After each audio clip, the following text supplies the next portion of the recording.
girls is players too. Good morning, and welcome to the next episode of Girls Are Players Too. They call me the mama. Well, I'm better known as the mama also. But, I'm her daughter. Okay. Get it right. Ma, where you at? I know, this is different, right? We tried to tell the people. We don't know what was going to happen on Thursday. So I am on vacation. You got traveling. your skin out? Hey. I know that's right. But we certainly did not want to leave our listeners hanging just because I'm trying to get out of here. But Brittany, so round one of the NBA draft happened yesterday. Yeah. And what's your take? What? Duke, because remember, we mentioned Duke in the last episode. Now, they had the number one pick, but they sent their whole team. Like, everybody got drafted. So, yeah. But, it was, I thought it was a great night. And you can definitely see the evolution of the game, of just when you talk about players and style of play and body style, and it was a great night. So yeah, it's not many big boys coming through, right? A lot of 6'8", 6'6", 6'9" stretch forwards, a lot of guards, which was really good. But I think we need to really get into this because Cooper Flag went number one. Yeah. And we knew that was going to happen. He's going to the Dallas Mavericks. And a lot of people question, because I think they're thinking like Christian Laettner, like when he came in and he was in the league, but he just really wasn't dominant. Mm-hmm. Cooper Flag is a true bucket. Like, this dude can play. Yes. Yeah. And it's so cool that they titled the headline of the draft was The Main Man or The Main Show, because he's from Newport, Maine. And so it's just like they just fed right into, who he is, his hometown, not just Duke, but like where he comes from. And I thought that was just a great way to set the stage or set the tone of how that night would go. But you talk about walking bucket. I mean, when you look at his stats, it's averaging 19 points, so it ain't like he was averaging 26 and this and that, but he could get a bucket. He can get a bucket for his team. Like, the man is very versatile, so, I just thought it was a great way to start the evening because everybody just knew Cooper Flag, but he definitely deserves that number one. And he's going to the Dallas Mavericks, which...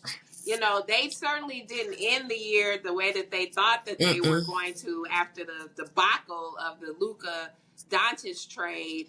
And then Anthony Davis got hurt. Kyrie tore his ACL. But now we retool, right? Mm-hmm. So you come into a Dallas Mavericks team with Anthony Davis, with Daniel Gafford, with Derek Lively, with Kyrie Irving, with Klay Thompson, with PJ Washington. Cooper Flag could not be in a better situation. Oh, no. Because the expectations for him probably are high, that he should be like, rookie of the year, and he could be, but he's coming to a team that is, like, on paper, they can be really good. Yeah.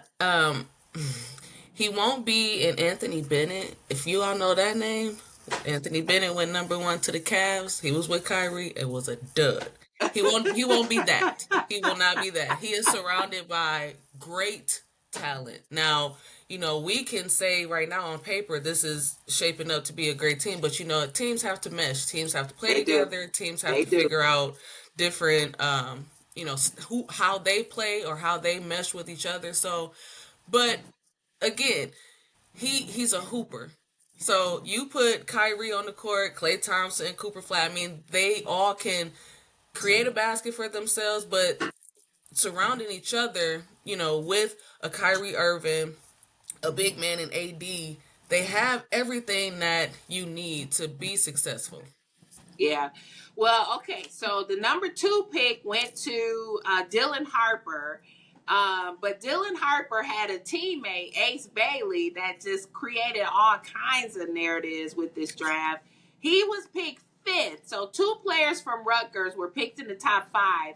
Ace Bailey was projected to be in the top 3, but all of a sudden he didn't want to work out with nobody. Like Mm. what was up with that? He's not And Giannis. He's not Giannis. Okay, let's just make that clear. Because Giannis doesn't work out with anybody, and they stirred up some stuff with our dude Giannis. So that's why I'm putting that out there. Well, when I say didn't want to work out, he didn't go to any team individual workouts.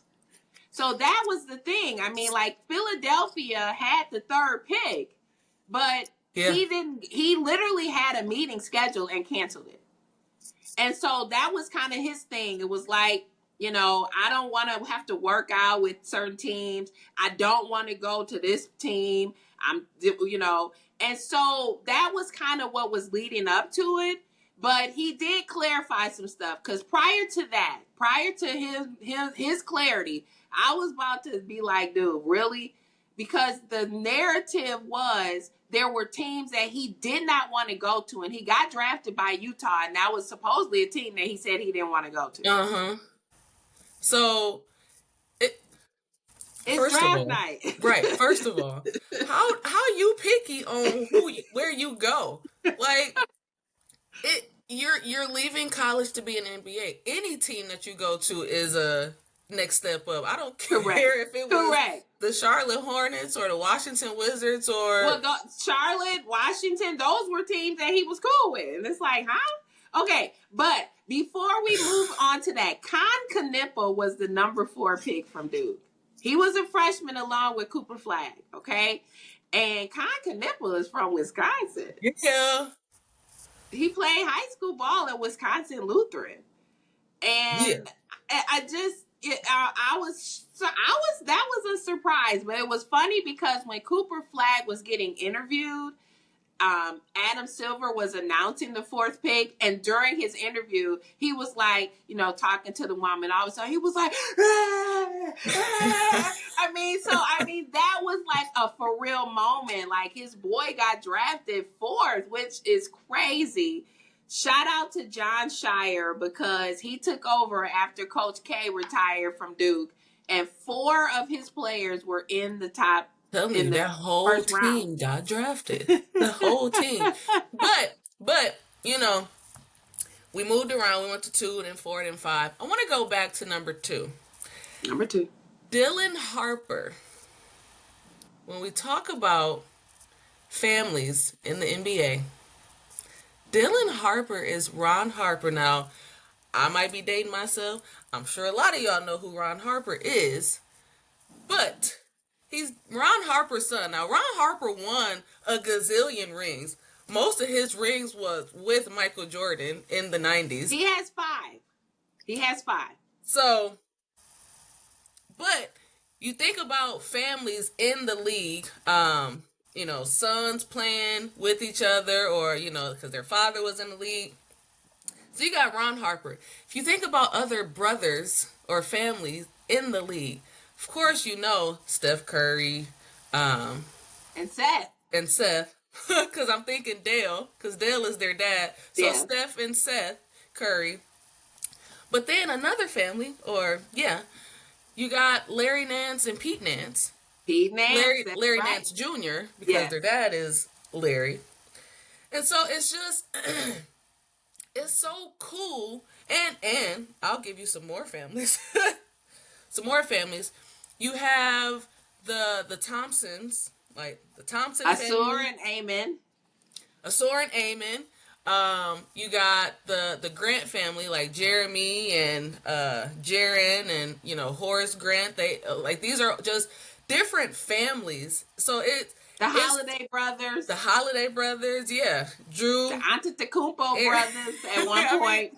It's so many The Morris brothers were, I mean, they were twins in the league. So Marcus and Markeith, yeah. it is so cool, but when we talk about fathers that played in the league and now their sons, you got LeBron and Bronny, and I'm sure Bryce may come at a point.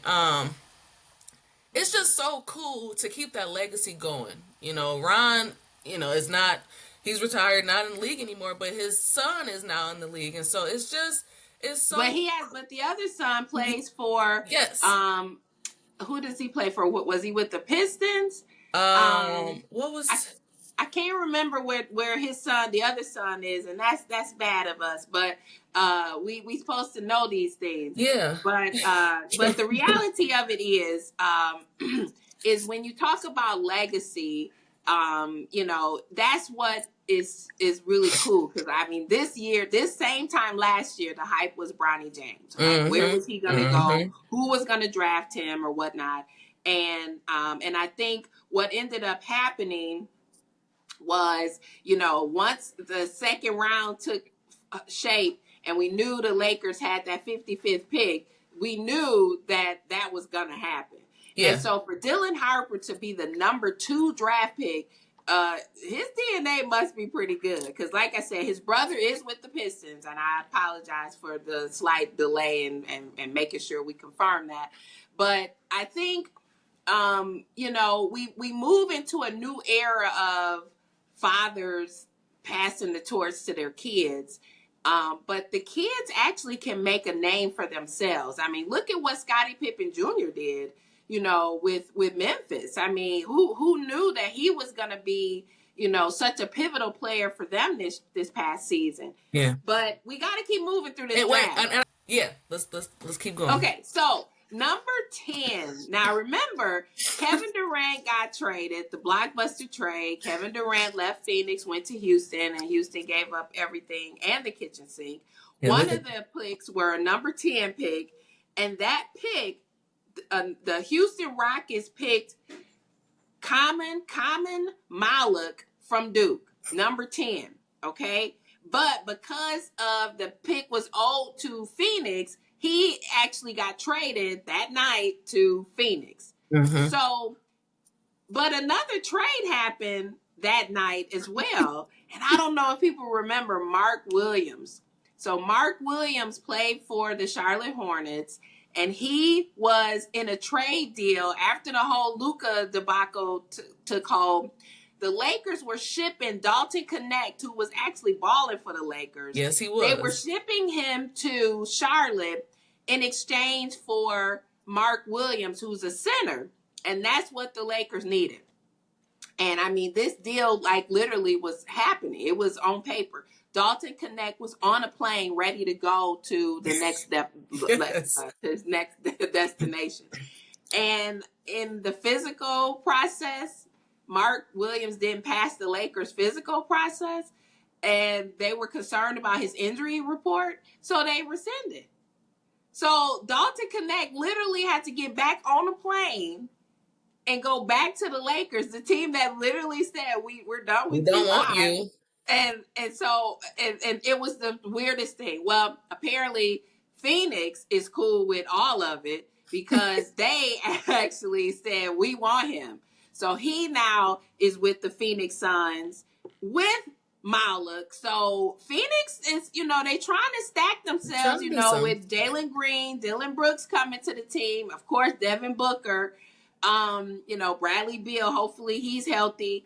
It's really interesting how this team is kind of shaping up. Yeah, I think, as you talk about Phoenix and just all the teams, because when we, when we were discussing a little bit last night, it's like, what's happening with the Bucks? Like, what's happening? Because you're seeing these teams shape up and get, maybe what they need, and we mentioned how the league is changing or shifting a little bit to a more athletic build and, speed, and there are no big men.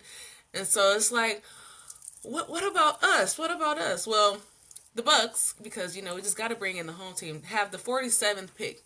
And our biggest concern was, is Giannis Antetokounmpo still on our team? Yes, he is.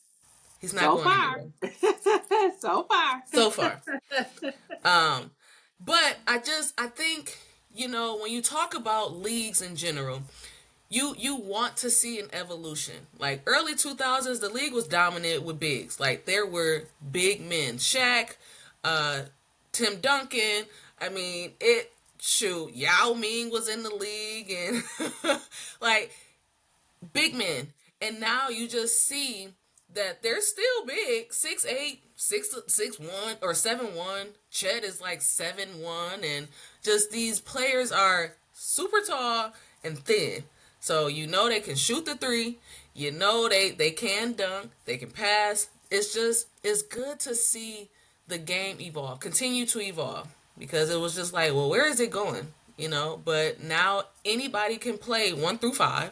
Right. So I think it's just really cool to see, how the game is continuing to grow and evolve and all of that.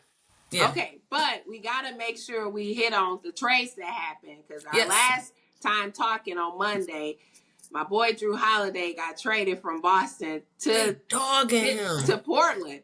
They And that dogging was the him. trade the Bucks tried Two-time to pull NBA off. champ. Right, but the Bucks tried to trade him to Portland with the Dame Lillard acquisition, and then Boston was like, "Oh no, Nope. we're taking him." We So got him. he ended up going to Boston. Well, now he's with Portland, Yeah. and but then C.J. McCollum got traded from New Orleans to the Wizards for Jordan Poole, Yeah. and then Kristaps Porzingis got traded from Boston. So Boston's Brad Stevens from Boston, he's already like projected to be the exec of the year right now, because they were so top heavy in terms of salaries. Yeah. And he's literally been able to dump millions of dollars and recover that. And Boston actually had a pick in the first round as a result of that, which usually the teams that are in the finals or in the playoffs, they don't have high stock in the first rounds because they've traded stuff all over the years prior, whatever. But it was interesting that Boston was able to unload so much. But it's like, are they in a rebuild? It's so interesting because when I saw Drew and Porzingis like in the trade talks, and then there was a little sprinkling. You may not have heard this. There was a little sprinkling of maybe Jaylen Brown, but we know that Jason Tatum is out for a period of time. Season, yeah, basically. With Achilles. So it's like, who do they have? They have Derek White. We know they have him, but it's like that was their whole starting. That's their whole starting five that we just named. And Jaylen Brown recently had surgery too. So yes, Jaylen Brown just had surgery maybe a week and a half ago, June 11th, knee surgery. Which they said it's a meniscus, so he should return by training camp. But we just know all about knees and injuries and just how things go now. He's a professional, so yeah, definitely that timetable can be true. But yeah, they just got rid of everybody. Just like, all right, we're literally starting over. And you talk about rebuild, they have Derek White. So Derek White and what's his name? Peyton Pritchard. Peyton Pritchard. He's like their TJ McConnell. Like I mean, Peyton Pritchard was 6th man of the year. He's certainly a lot more efficient than I'm saying just TJ McConnell. The you when hear he his comes name because he was just in the final. Yes, he does what he needs to do, and so that 6th man of the year is definitely deserving. But so yeah. As we close, a lot of international players were selected in the first round. A lot of names I can't pronounce, but that's okay. Round 2 starts tonight. As you mentioned, the Bucks had a 47 pick. The Lakers have picks in this round. So a lot of the teams that we didn't see here from yesterday, Cleveland, shout out to OKC. They had a couple. They had a couple picks in the first round. So it's going to be interesting to see how everything shakes out. But once Summer League comes is when you get to really see a lot of these players. But one last trade or something that weird happened in the W. Yeah. Yeah. Dewana Bonner, who is like the third highest scoring player in WNBA history, asked to be waived. Like she wanted to be released from the From the Indiana Fever. fever. Yeah. Yeah. What's up with that? It's interesting, and you got to start to think like if a player is asking to be waived, what's happening behind closed doors? What's going on? Because you're with Kaylin Clark, you're with Aaliyah Boston. So is it a player team Stephanie thing? White is the new coach, Yep. and she So played for Stephanie with the Connecticut Sun. So you mhm. know that they have a relationship or have history together. But as you said, when a player has to be traded, it's something ain't right. But Something's going on. so they waived her and they signed Ari McDonald for the rest of the year. She actually came and helped them out during their hardship when Caitlin was hurt and Sophie Cunningham was hurt or whatnot. But it's a weird. I want to follow a little bit more, learn more about that story because she's been waived, which means another team can't pick her up. But I don't know what's all behind that. So hopefully there's a little bit more narrative to come. But I keep looking over my shoulder because I think my Uber ride is here. It's time. It's time. I'm about to catch another flight. I'm about to make you want to bite. I just want to have a good night. So I have to sign off. This is a quick edition of Girls Are Players too. But we will certainly look forward to seeing you and connecting with you on Monday. Have a good weekend, y'all. Catch flights, not feelings. Have fun. Bye-bye. Bye.